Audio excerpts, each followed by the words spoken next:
Olá, oitavo ano, uma boa tarde. Estou aqui de volta. Hoje nós vamos concluir o nosso conteúdo do segundo bimestre. Nós vamos falar um pouquinho hoje de circulação oceânica, previsão do tempo. Mas antes, eu vou fazer a correção de uma atividade solicitada na aula passada. Eu pedi a vocês que fizessem essa atividade da página 42, as questões 1, 2, 3 e 4. Então, vou fazer a correção e depois a gente passa aí para a finalização do conteúdo. A primeira questão é o seguinte: a atmosfera não é aquecida diretamente pelo Sol, mas pela superfície terrestre. Isso porque a radiação do Sol aquece o solo e o solo aquece o ar. Sabendo disso, por que uma pessoa na praia queima a parte do seu corpo virada para o Sol e não a parte do corpo virada para a areia? Porque a pele queima com os raios ultravioleta, que são parte da radiação direta do Sol. É tanto que quando vocês vão comprar protetor solar, tem lá proteção contra raios UVA, UVB. Então, essa radiação ultravioleta vinda diretamente do Sol atinge a pele e pode provocar complicações aí na saúde, inclusive câncer de pele, caso a exposição à radiação solar seja de forma muito excessiva. Então, a resposta é porque a pele queima com os raios ultravioleta, que são parte dessa radiação direta do Sol. Segunda questão. 3 cidades do Brasil, Urupema em Santa Catarina, Salvador na Bahia e Três Lagoas, apresentam a temperatura mínima em um dia de verão igual a, respectivamente, 10 graus Celsius, 20 e 25 graus Celsius. Quais fatores fazem com que a temperatura seja diferente nessas 3 cidades, sabendo que elas se encontram no mesmo hemisfério? Nós temos alguns fatores aí que influenciam e nós já vimos isso na aula passada. Fatores como latitude, altitude, relevo, vegetação e maritimidade são alguns desses fatores que vão influenciar. Terceira questão. A existência de montanhas com picos de neve, mesmo em zonas tropicais, pode ser explicada pela. Aí vocês receberam aqui 5 alternativas para fazer a marcação da alternativa correta. Quem marcou a alternativa B de bola, elevada à altitude, está correta. Questão 4. O que são e o que causam as ilhas de calor? Vocês sabem a definição de ilha? A ilha é aquela porção que fica afastada das regiões de seu entorno, ela fica isolada. Então, o que seriam as ilhas de calor e o que causam essas ilhas? As ilhas de calor é um fenômeno muito observado nas grandes cidades pela elevação da temperatura da área urbana em comparação com o seu entorno, que pode ser uma propriedade rural, por exemplo, uma área rural. E o que é que causa essas ilhas de calor? O principal fator causador dessas ilhas é a falta da cobertura vegetal das cidades. Então, retira-se a cobertura vegetal para fazer pavimentação, construção de casas, e isso causa a ilha de calor. Dificulta ou impossibilita o processo de evaporação ou evapotranspiração, que é a perda de água pelas folhas das plantas na forma de vapor. Então, dificulta ou impossibilita esse processo que naturalmente amenizaria aí as temperaturas. Aumentando a umidade, a temperatura ela tende a ficar mais agradável. Então, com a retirada dessa cobertura vegetal para pavimentação e construção de casas, indústrias, edifícios, acaba aí dificultando, até mesmo impossibilitando esse processo de evapotranspiração realizado pelas folhas. Beleza? Vamos agora aqui para a finalização do nosso conteúdo. Essa questão 5, eu não pedi a vocês que enviassem para mim, porque é uma questão muito de pesquisa. Vocês podem fazer no caderno, inclusive, como nós vamos ter uma avaliação diagnóstica do segundo bimestre, vocês podem estar utilizando aí esse resumo. Não deixem de fazer, viu? Vamos aqui para a página 47, falar de circulação geral da atmosfera, continuando o nosso conteúdo. Nessa parte de circulação geral da atmosfera, eu fiz até uma marcação aqui para vocês, fala de ventos alísios, que a sua principal origem é a incidência diferente de Sol nas regiões da Terra.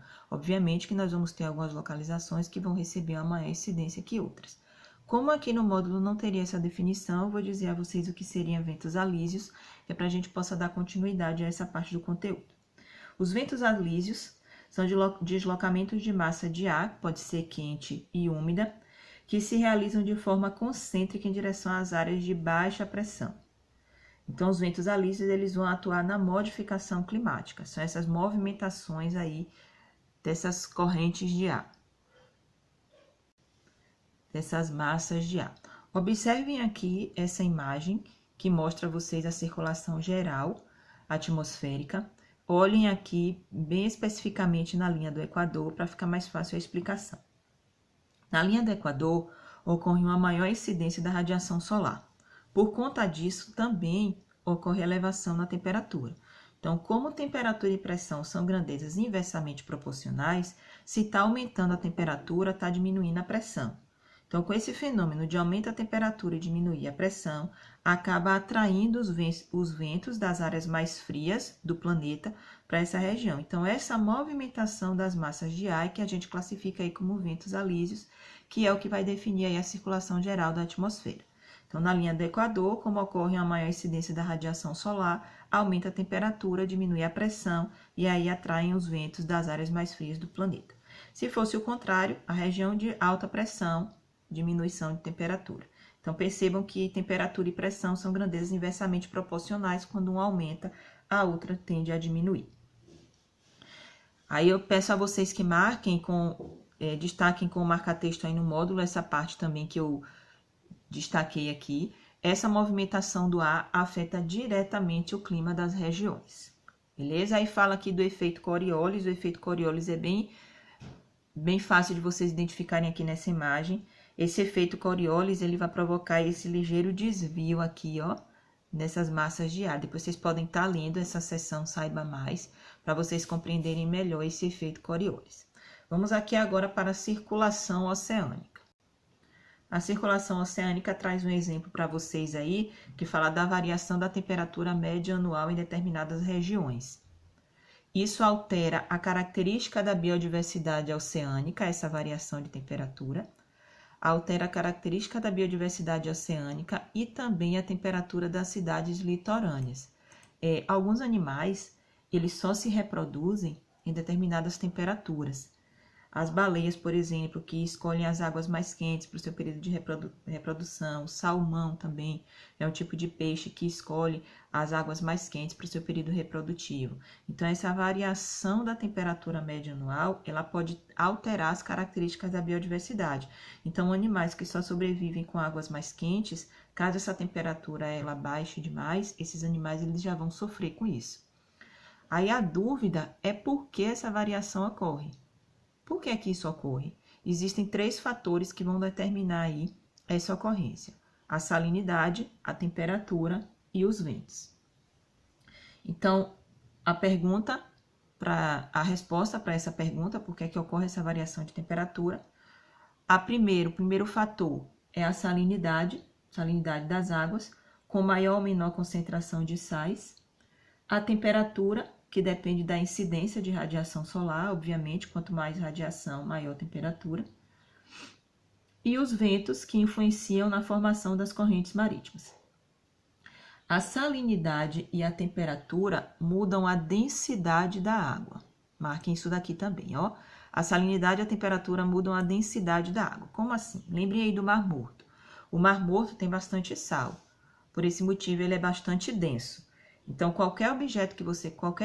os objetos que vocês colocam lá no Mar Morto, inclusive as pessoas quando vão fotografar, vocês podem observar que elas ficam boiando, elas não afundam, porque como a água é muito salgada, ela é muito densa. A temperatura também muda a densidade. Quando você coloca uma panela no fogo com água, que você observa a formação daquelas bolhas no fundo, as bolhas elas começam a subir. Com a elevação da temperatura, ele fica mais leve, sobe, aí vai aquecendo de baixo até todo esse sistema adquirir a mesma temperatura, em torno dos 100 graus Celsius, e toda a água começar a ferver. Então, a salinidade e a temperatura, elas vão mudar a densidade da água. Quanto mais salgada e mais fria, ela é mais densa. Então, quanto menos salgada e mais quente, ela vai ser menos densa. A diferença de densidade entre porções de água no mar faz surgirem correntes geralmente profundas. As correntes da superfície dos oceanos costumam ser geradas pelos ventos. Outra marcação aí que vocês podem estar fazendo no módulo. Essas correntes conduzem calor das regiões de baixa latitude próximas à linha do Equador para as regiões de altas latitudes próximas aos polos. Essa movimentação aí das massas de ar, expliquei a vocês anteriormente aí os ventos alísios. E previsão do tempo? Não confundam tempo e clima, já falei isso para vocês na aula anterior, no vídeo anterior. Tempo e clima são coisas diferentes. O que é que vocês vão marcar aqui nessa seção de previsão do tempo? Previsão do tempo, vocês vão lá no segundo parágrafo, que toma Brasília como exemplo. Opa, aqui. Toma Brasília como exemplo. A capital brasileira costuma ter uma umidade do ar muito baixa no inverno. E podemos nos deparar com comentários nas mídias do tipo clima desértico dificulta o treino de atletas. No entanto, não podemos dizer que o clima de Brasília é desértico, nem mesmo que seu clima é seco. O correto seria dizer que o tempo está seco. O clima de Brasília é tropical, com tempo seco no inverno. Então, perceba que tempo e clima são coisas diferentes. O tempo ele vai variar, o tempo ele é momentâneo. O clima já é um estado mais físico, já é um estado mais fixo. Aí, aqui embaixo, vocês têm previsão do tempo para os próximos dias, que pode mudar. Às vezes, você vê a previsão do tempo, diz que vai fazer calor, quando, na verdade, no meio da tarde chove. Porque o tempo é uma coisa que a gente dá uma estimativa de que pode acontecer. Mas não significa dizer que tem 100% de chance de acontecer isso daqui, porque sofre influência de outros fatores. O tempo ele vai sofrer essa influência. Na página 50, faça uma marcação do primeiro parágrafo. Para prever o tempo de amanhã, um ponto fundamental é saber o tempo de hoje. Isto é conhecer variáveis como pressão atmosférica, temperatura, umidade, quantidade de precipitação e velocidade do vento de cada ponto do globo, e saber como essas variáveis evoluíram ao longo do dia. Então, percebam que para fazer uma previsão do tempo, precisa ter o conhecimento de outras variáveis que vão influenciar nele. E mesmo fazendo análise dessas variáveis, corre o risco de se fazer uma previsão do tempo não tão exata. Eu vou passar para vocês fazerem em casa algumas atividades que nós vamos corrigir na próxima aula. Nós vamos fazer uma aula pelo Meet, onde eu vou fazer a correção dessas questões. Vocês vão responder as questões da página 50, 51 e a seção Hora de Estudo, páginas 53 e 54. A dúvida que vocês tiverem, compartilhem lá no grupo, certo? Tenham uma boa tarde, uma boa semana.